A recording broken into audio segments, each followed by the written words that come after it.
Caríssimas alunas, caríssimos alunos da Faculdade de Direito do INSCOM, mais uma vez reunidos em sala virtual, na marcha das nossas reflexões constitucionais, trataremos agora da Carta Constitucional de 1937. Como, de maneira recorrente, nós temos observado, cada Constituição responde às suas circunstâncias. As circunstâncias são locais, são nacionais, são internacionais. Compreendamos uma coisa: na escala internacional, entre 1929 e 1939, poderosos acontecimentos virão à superfície. 1929 por quê? Porque em 1929, com o craque da Bolsa de Nova York, nós encontramos o fim de um ciclo. Que ciclo é este? Da economia do liberalismo clássico. A falência da Bolsa de Nova York irriga a sua presença na economia internacional e da reabilitação cíclica do capitalismo nascerá uma outra forma de organização desta economia. Não mais um Estado abstêmio, ausente, ao gosto do pensamento liberal clássico, com um papel puramente de comprador, de garantidor de subsídios, de gerador de infraestrutura e de guardião da propriedade do proprietário, para que os atores privados pudessem realizar o preenchimento das esferas econômicas. Nascerá o neocapitalismo, comandado por Lord Keynes, que trará para a economia de mercado um princípio presente na economia estatal soviética, qual seja o do planejamento central. Trazendo Lord Keynes o planejamento para o capitalismo, o neocapitalismo modificará o papel do Estado na economia, que vai deixar de ser de suporte e de comprador e vai passar a ser o papel de ator econômico, interventor, empresário, empreendedor. Surgem, portanto, horizontes novos de que a economia internacional registrará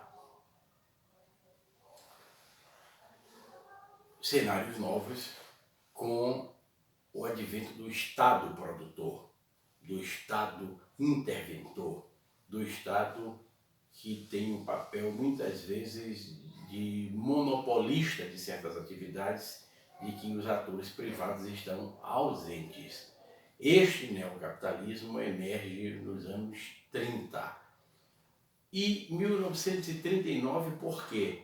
Porque um ciclo de terríveis agitações políticas vão se manifestar em escala mundial com a falência do liberalismo clássico. Não é apenas o liberalismo econômico que se transforma, é também uma crítica contundente ao chamado liberalismo político.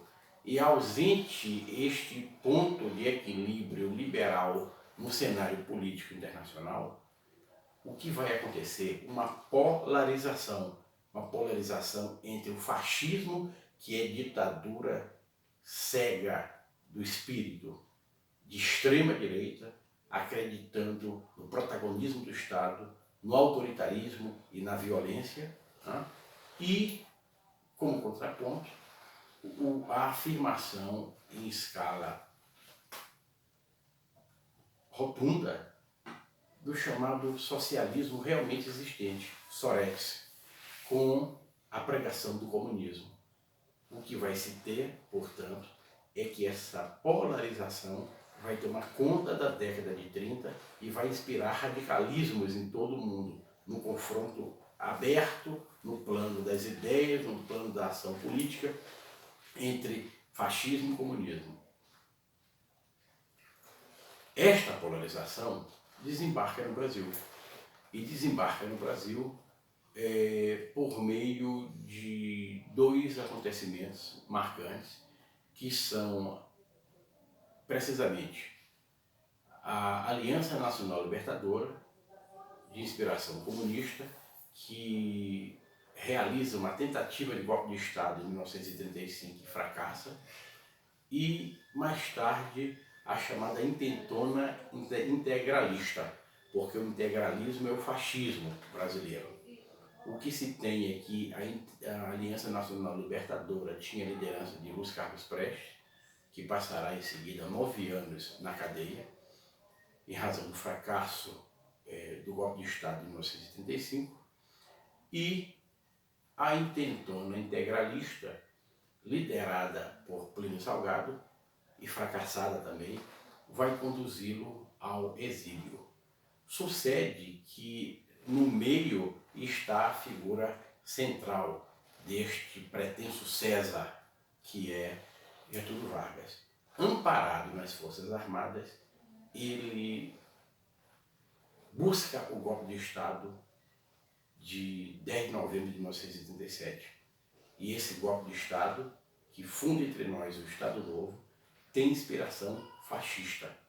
Nessa polarização ideológica de fascismo e comunismo, Getúlio Vargas se identifica com o fascismo. E, ao se identificar com o fascismo, aqui estabelece um governo desta índole, que vai durar de 1937 a 1945. É uma ditadura de índole fascista, de inspiração fascista, porque o fascismo ganhava espaço no mundo. Na Itália, com Benito Mussolini; na Espanha, com Francisco Franco; em Portugal, com Antônio de Oliveira Salazar; e no Brasil, com Getúlio Vargas. Ele, em certo sentido, sufocando a intentona integralista, se torna o senhor das suas ideias, e aqui estabelece um regime fascista, sem Plínio Salgado. E é este regime fascista que vai ser responsável pela Constituição de 1937. Que Constituição é esta? Aquela que ficou apelidada entre nós de a polaca, e havia uma dupla ironia neste apelido, porque ela foi, em certo sentido, uma transposição, uma tradução da Constituição da Polônia, ela mesma, a Polônia, marcada por um governo fascista. E, ao mesmo tempo, polaca eram como eram chamadas no mundo as prostitutas, porque havia essa cultura de exportação de prostitutas, francesas, polonesas e outras mais. E as prostitutas, afinal, passaram a ser chamadas de polacas. E quando se transpõe para a Constituição, se transpõe com esta dupla face. Uma, porque é quase que uma tradução da Constituição da Polônia. Outra, porque se quer dizer que esta Constituição outorgada é uma prostituta. É a salvação pela ironia.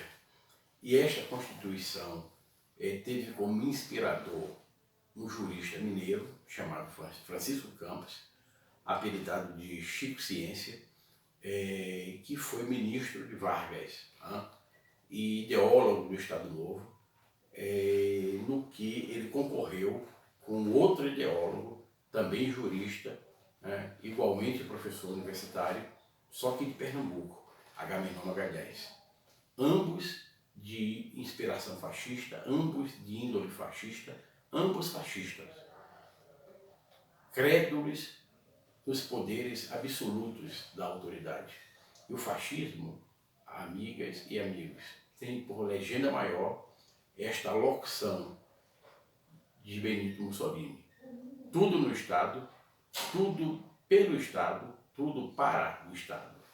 E aqui ele desembarca através do golpe de Estado de 10 de novembro de 1987, o Estado Novo, que, repito, durará de 1937 a 1945, quando da deposição do ditador Getúlio Vargas.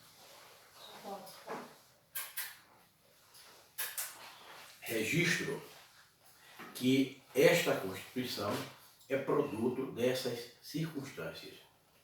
E como produto dessas circunstâncias,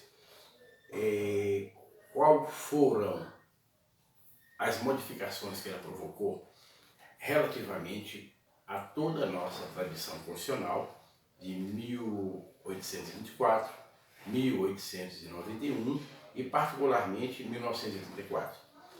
As modificações foram estas: suprimiu o nome de Deus, otorgou poderes amplos ao presidente como a suprema autoridade do Estado, alterando a sistemática de equilíbrio de poderes. Poder passou a ser poder executivo, concentrado no presidente da República. Restringiu as prerrogativas do Congresso e a autonomia do Poder Judiciário, já que, em determinadas hipóteses, o presidente podia ir de encontro a este, fazendo valer as leis que o poder reputasse inconstitucionais. Ampliou o prazo do mandato do presidente da República. Mudou o nome do Senado para Conselho Federal.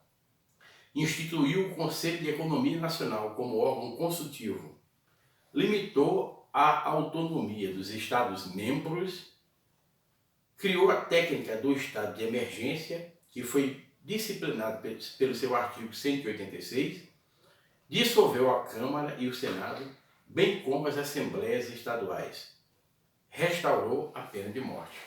Logo se vê que a Constituição de 1987, dentro de uma tradição de centralismo de poder no presidente da República, amplia tudo isso de maneira a magnificar a autoridade central, amputando todo e qualquer resquício de autoridade municipal, todo e qualquer resquício de autoridade dos Estados-membros, decretando a falência da nossa fragilíssima federação.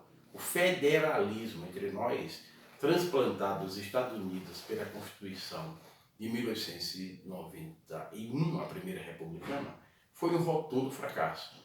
E a Constituição de 1987 sacramenta esse fracasso, concentrando em grau magno, em grau máximo, o poder, no poder central do presidente da República, que nada mais era do que um ditador,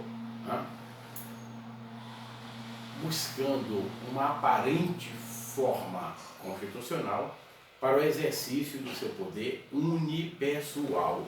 E esse poder unipessoal representava o quê? Vigência da vontade despótica do ditador, que é transformado em um caudilho à maneira das repúblicas hispânicas. O Estado não tinha nenhum pejo, nenhuma vergonha de se autodeclarar Estado autoritário, demonstrando, nesse sentido, que não tinha nenhuma máscara que o vinculasse a qualquer espécie de compromisso democrático. Foi um cenário de golpe sobre golpe no tocante às liberdades públicas. E o regime de 1987, ancorado na polaca, na sua Constituição, terminou por sobreviver buscando apoio popular por meio de uma máquina de propaganda jamais vista no Brasil. Foi criado o DIP, Departamento de Imprensa e Propaganda. E este DIP, Departamento de Imprensa e Propaganda, fazia com que uma mistificação, uma mitificação sobrenadasse, chegasse à superfície, criando uma aura em torno do ditador, representando-o como o pai dos pobres. E este pai dos pobres,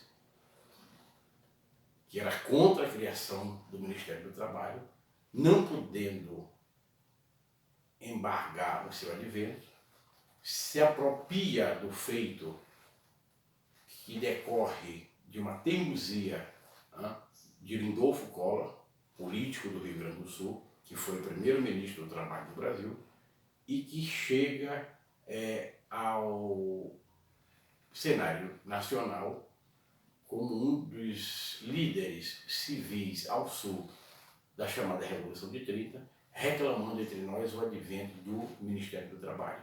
E é deste advento que vai se chegar mais tarde à consolidação das leis do trabalho.